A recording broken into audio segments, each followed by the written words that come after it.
టాలీవుడ్ లో ఉన్నది ఒకే ఒక్క పుష్ప, అది బన్నీ. రీసెంట్ గా మరో పుష్ప తయారయ్యాడు. లుక్ చూస్తుంటే తగ్గేదే లేదంటూ పుష్పలా గడ్డం పెంచేస్తున్నాడు. అసలు పుష్ప ఛాన్స్ ఫస్ట్ అతనికే వస్తే రిజెక్ట్ చేశాడు. ఇంతకీ ఆ హీరో ఎవరో చూసిద్దామా? పుష్పగా మహేష్ బాబు నటించి ఉంటే గడ్డంలో ఇలాగే ఉండేవాడేమో. రంగస్థలం తర్వాత సుకుమార్ మహేష్ తో సినిమా కమిట్ అయి పుష్ప కథ వినిపించాడు. ఏడాది పాటు ట్రావెల్ చేసిన తర్వాత కథ నచ్చక రిజెక్ట్ చేయడంతో ఇదే కథను బన్నీతో తీసి పాన్ ఇండియా హీరోని చేశాడు దర్శకుడు. మహేష్ ఇంతవరకు గుబురుగా గడ్డం పెంచలేదు. లైట్ గా పెంచి చాలా సినిమాల్లో కనిపించాడు. అయితే రాజమౌళి మూవీ కోసం హెయిర్ బియర్డ్ బాగా పెంచేస్తున్నాడు. న్యూయార్క్ లో చదువుకుంటున్న కొడుకు గౌతమ్ కోసం ఫ్యామిలీతో వెళ్లి ఇండియా తిరిగి వచ్చాడు. లేటెస్ట్ ఎయిర్పోర్ట్ విజువల్స్ చూస్తుంటే వెళ్లినప్పుడు కంటే గడ్డం బాగా పెరిగిపోవడంతో రాజమౌళి సినిమా లుక్ అంటూ కామెంట్ చేస్తున్నారు. మహేష్ గడ్డం పెరుగుతుందే గాని షూటింగ్ మాత్రం మొదలు కావడం లేదు. ఒకవైపు సెట్స్ వేస్తున్నా షూటింగ్ మాత్రం జనవరిలో మొదలవుతుందని తెలిసిందే. అప్పటి వరకు గడ్డం పెంచుతూనే ఉంటాడా, లేదంటే పెంచి రాజమౌళికి తగ్గట్టు మేకోవర్ అవుతాడేమో చూడాలి మరి. ఫారిన్ ట్రిప్ ముగించిన మహేష్ త్వరలో రాజమౌళి టీంతో కలిసి వర్క్ షాప్ లో పాల్గొంటాడు. దేవరా నుంచి ఏదొచ్చినా ముందు డివైడ్ టాక్, ఆ తర్వాత స్లో పాయిజన్ లా ఎక్కేస్తోంది. దేవరా టైటిల్ తప్ప సినిమా నుంచి రిలీజ్ అయిన టీజర్, ట్రైలర్, సాంగ్స్ ఏదైనా సరే ఒక్కసారిగా ఇంప్రెస్ చేయదు. స్లోగా ఆ తర్వాత మెప్పిస్తోంది. ఎలాగో ఇప్పుడు చూద్దాం. దేవరా రిలీజ్ కు ఇంకా 2 వారాలుంది. ఎన్టీఆర్ ఆల్రెడీ ముంబై వెళ్లి ప్రమోషన్ పూర్తి చేసి వచ్చాడు.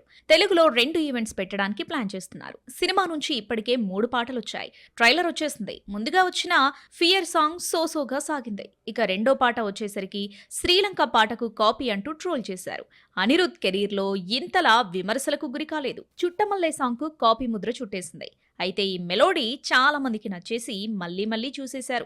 దీంతో తక్కువ రోజుల్లో 100 మిలియన్ మార్క్ దాటిన తెలుగు సాంగ్ గా కొత్త రికార్డు క్రియేట్ చేసింది. ఇక ట్రైలర్ అందరినీ ఒకేసారి ఆకట్టుకోలేకపోయింది. 24 గంటల్లో 10 మిలియన్ మార్క్ మాత్రమే దాటింది. స్టార్ హీరో ట్రైలర్ తో పోల్చుకుంటే ఇది తక్కువే. అయితే రెండో రోజు ఏకంగా 19 మిలియన్ల వ్యూస్ వచ్చి 2 రోజుల్లో 30 మిలియన్ మార్క్ దాటింది. మూడో రోజు 10 మిలియన్ల వ్యూస్ తో 3 రోజుల్లో 39 మిలియన్ల వ్యూస్ రావడం విశేషమే. దేవర నుంచి ఏది వచ్చినా ముందు డివైడ్ టాక్, ఆ తర్వాత ఎక్కేస్తుంది. అది పాటైనా, టీజర్ అయినా, ట్రైలర్ అయినా. మరి 27న వస్తున్న సినిమాకు ఎలాంటి టాక్ వస్తుందో చూడాలి మరి. తెలుగులో ఇక అన్ని స్ట్రైట్ మూవీసే, రీమేక్ కి చోటే లేదు. కొరియన్, ఫ్రెంచ్ మూవీస్ ని అన్అఫీషియల్ గా రీమేక్ చేయడం తప్ప ఇండియన్ మూవీస్ ని రీమేక్ చేసే ఆలోచనని హీరోలు, దర్శకులు మనసులో నుంచి తీసేశారు. వరుస పెట్టి రీమేక్లు చేసిన హీరోస్ సైతం ఆ జోలికి వెళ్లాలంటే ఎందుకు భయపడుతున్నారు? వెంకటేష్ కు రీమేక్ రాజు అనే పేరుండేది. మొన్నటి వరకు రీమేక్స్ నే నమ్ముకున్నా ప్రస్తుతం ఆ ఊసే ఎత్తటం లేదు. చిరంజీవి ఆ మధ్య వరుస పెట్టి రీమేక్స్ చేశాడు. ముఖ్యంగా రీ ఎంట్రీలో నటించిన ఫస్ట్ మూవీ ఖైదీ నెంబర్ 150, తమిళ హిట్ కత్తికి remake. Godfather, Bhola Shankar flop కావడంతో రీమేక్ అంటే భయపడిపోయాడు చిరంజీవి.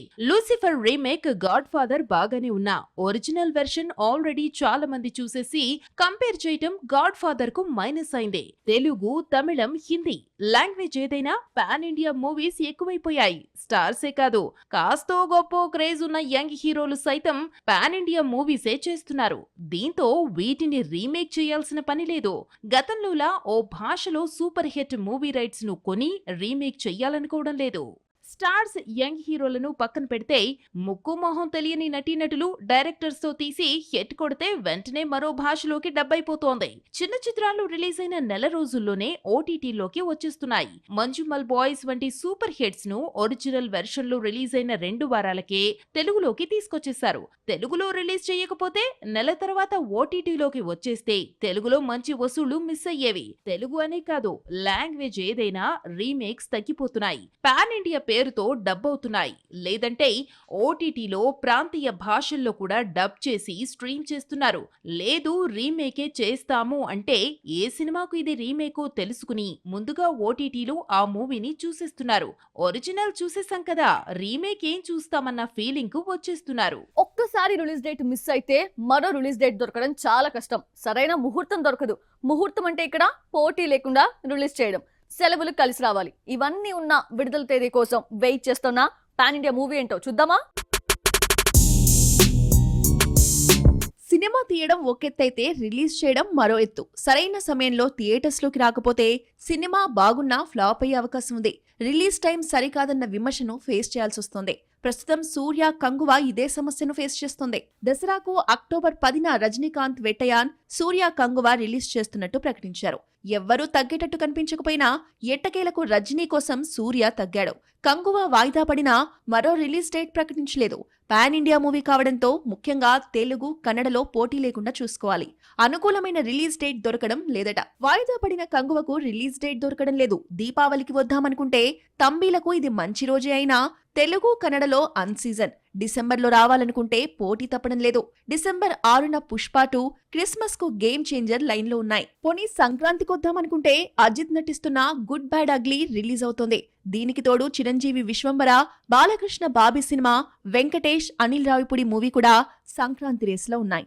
ఇంత కాంపిటీషన్ లో వచ్చే బదులు దసరాకు రజనీ, వెట్టయాన్తోనే పోటీ పడ్డం బెటర్. దీంతో నవంబర్ 14న తీసుకురావాలని ప్రయత్నిస్తున్నారట. 14న గురునానక్ జయంతి, 15న కార్తీక పౌర్ణమి కలిసొచ్చేలా రిలీజ్ ని ప్లాన్ చేస్తున్నారు. ఓటీటీ సంస్థలు నిర్మాతలని బ్లాక్ మెయిల్ చేసే స్థాయికి చేరాయా? లేదంటే అది నిర్మాతలు చేయాల్సిందేనా? నిర్మాతల మండలి ఎన్ని రూల్స్ పెట్టినా వర్కౌట్ కాదా? రిలీజ్ డేట్ దగ్గర నుంచి ఓటీటీలో ఎప్పుడు స్ట్రీమింగ్ చేయాలో ఓటీటీలు చెప్పాల్సిందేనా? Have a look. Bhagavanth Kesari, Balagam, కల్కి వీకెండ్ వస్తే మంచి వసూళ్లను రాబడుతున్న టైంలో ఓటీటీలోకి వచ్చేశాడు. డెఫ్షీట్ లేకుండా రన్ అవుతున్న సినిమాను ఓటీటీకి అమ్మేయడం ఫ్యాన్స్ కు ఇష్టం లేదు. సినిమా ఓటీటీలోకి వచ్చేయడంతో 50 రోజుల సెంటర్స్ బాగా తగ్గిపోయాయి. ఇంతకాలం అడిగిన దానికంటే ఎక్కువ ఇచ్చి ఓటీటీ రైట్స్ తీసుకున్న ఓటీటీలు ప్రస్తుతం వెనక్కి తగ్గాయి. డిజాస్టర్ మూవీస్ ను ఓటీటీలో చూడటానికి ఎవరూ ఇష్టపడడం లేదు. నెటిజన్స్ చూస్తేనే ఓటీటీకి లాభం. ప్రాఫిట్ లేకపోవడంతో అగ్రిమెంట్ కుదుర్చుకున్నాక సినిమా ఫ్లాప్ అయితే ముందనుకున్న అమౌంట్ కంటే తగ్గించిస్తున్నారు. రిలీజ్ డేట్స్ ను కూడా ఓటీటీలే నిర్ణయిస్తున్నాయి. ఎన్నికల కారణంగా మే 9న రావాల్సిన కల్కి వాయిదా పడింది. నిర్మాణ సంస్థ వైజయంతి మూవీస్ చేతిలో రిలీజ్ డేట్ లేదు. ఓటీటీ నుంచి గ్రీన్ సిగ్నల్ రావడంతో అన్ సీజన్ లో జూన్ 27న కల్కిని రిలీజ్ చేయాల్సి వచ్చింది. డబుల్ స్మార్ట్ కు పోటీగా మిస్టర్ బచ్చన్, తంగలాన్ రిలీజ్ అయ్యేలా ఓటీటీలు ఒత్తిడి చేశాయి. తమకు అనుకూలంగా స్ట్రీమింగ్ చేసుకునేలా రిలీజ్ డేట్ ఫిక్స్ చేస్తున్నాయి. ఓటీటీ రూల్స్ చాలా స్ట్రిక్ట్ అయిపోవడంతో నిర్మాతలు బడ్జెట్ తగ్గించే పని స్టార్ట్ చేశారు. రవితేజ, గోపిచంద్ మల్లేని సినిమా బడ్జెట్ 100 కోట్లు దాటడం, ఓటీటీలు భారీ మొత్తం ఇవ్వకపోవడంతో వర్కౌట్ కాదని రెగ్యులర్ షూటింగ్ కూడా ఆపేశారు నిర్మాతలు. పాన్ ఇండియా పేరు చెప్పి అన్ని భాషల ఓటీటీలో సినిమాను అమ్మడంతో నిర్మాతలు ఇంతకాలం భారీ మొత్తంలో లాభపడ్డారు. స్కంద, ఖుషి కమర్షియల్ గా ఫ్లాప్ అయినా ఓటీటీ ఆశీస్సులతో నిర్మాతలకు లాభాలు దక్కాయి. ఇలాంటి ఫ్లాప్ సినిమాలను చూడకపోవడంతో ఓటీటీలు భారీగా నష్టపోతున్నాయి. దీంతో పాన్ ఇండియా మూవీస్ ను కొనడం తగ్గించేశాయి. ఓటీటీల నిర్ణయంతో చాలా సినిమాల ఓటీటీ బిజినెస్ జరగకపోవడంతో రిలీజ్ కు నోచుకోవడం లేదు. సినిమా రిలీజ్ అయిన 2వ వారానికే ఓటీటీలోకి వచ్చిన సినిమాలున్నాయి. ఒక్కోసారి 3-4 వారాలకు వస్తాయి. సినిమా ఫ్లాప్ అయితే వీకెండ్ కలెక్షన్స్ తప్ప థియేటర్స్ నుంచి వచ్చేది పెద్దగా ఉండదు. వారం 2 వారాలకు ఓటీటీలకు అమ్మితే భారీ మొత్తం ఇస్తాయి. టైం గడిచే కొద్దీ రైట్స్ తగ్గిపోతాయి. చచ్చినోడి పెళ్లికి వచ్చిందే కట్నమన్నట్టు ఎంతో కొంత వచ్చిందే చాలన్నట్టు ఓటీటీలకు అమ్మేస్తున్నారు. సినిమా బడ్జెట్ తగ్గించడం కోసం తెలుగు సినిమా సమస్యల పరిష్కారానికి నిర్మాతలు ఆ మధ్య షూటింగ్స్ ఆపేసి మరీ సమావేశమయ్యారు. సినిమా రిలీజ్ అయిన 50 రోజుల తర్వాతే ఓటీటీలో స్ట్రీమ్ చేసేలా ఒప్పందాలు కుదుర్చుకోవాలన్న రూల్ పెట్టారు. ఫ్లాప్ అయితే సినిమాను పట్టించుకోరు. అదే సమయంలో ఓటీటీ స్ట్రీమింగ్ అయితే ఎంతో కొంత వస్తాయి. దీంతో సినీ పెద్దలు పెట్టిన రూల్ ను ఎవరూ పట్టించుకోవడం లేదు. ఓటీటీలు రూల్స్ స్ట్రిక్ట్ గా ఉన్నా, పెత్తనం చేస్తున్నా ఎంతో కొంత సేఫ్ అవుతామన్న ఆలోచనలో నిర్మాతలున్నారు. అక్టోబర్ 10న రావాల్సిన దేవరా సెప్టెంబర్ 27th కి ప్రీపోన్ అయింది. ఒక రకంగా అక్టోబర్ 10th కంటే సెప్టెంబర్ 27th మంచి డేట్. అంతా బాగానే ఉన్నా ఆ ఒక్క చోట మాత్రం దేవరకు పోటీ తప్పడం లేదు. ఎన్టీఆర్ కి సవాల్ విసురుతోన్న ఆ హీరో ఎవరు? Have a look. Devara Telugu, Kannada, Malayalam, హిందీలో సోలోగా బరిలోకి దిగుతున్నా తమిళంలో మాత్రం కాంపిటీషన్ తప్పడం లేదు. కార్తీ, అరవింద్ స్వామి నటించిన మేలగన్ కూడా సెప్టెంబర్ 27నే రిలీజ్ అవుతోంది. 96 చిత్రం ఫేమ్ ప్రేమ్ కుమార్ డైరెక్ట్ చేస్తున్న ఈ మూవీని 2D ఎంటర్టైన్మెంట్ పతాకంపై జ్యోతిక సూర్య నిర్మిస్తున్నారు. మే లగన్ తెలుగులో సత్యం సుందరం పేరుతో రిలీజ్ అవుతుంది. తమిళంలో 27నే వస్తున్నా తెలుగు అనువాదం మాత్రం 28న వస్తుంది. 27న తెలుగులో దేవరా ఫీవర్ నడవడంతో ఒకరోజు లేట్ గా కార్తీ వస్తున్నాడు. 96 ఫేమ్ ప్రేమ్ కుమార్ డైరెక్టర్ కావడంతో ఇమోషనల్ రైడ్ ఉండే ఛాన్స్ ఉంది. సినిమాలో కమల్ హాసన్ పాడిన పాట ఇమోషనల్ గా సాగింది. గోవింద్ వసంత్ మ్యూజిక్ అందించాడు. వరుస ఫ్లాప్లతో ఇబ్బంది పడుతున్న కార్తీకి సత్యం సుందరం హిట్ చాలా అవసరం.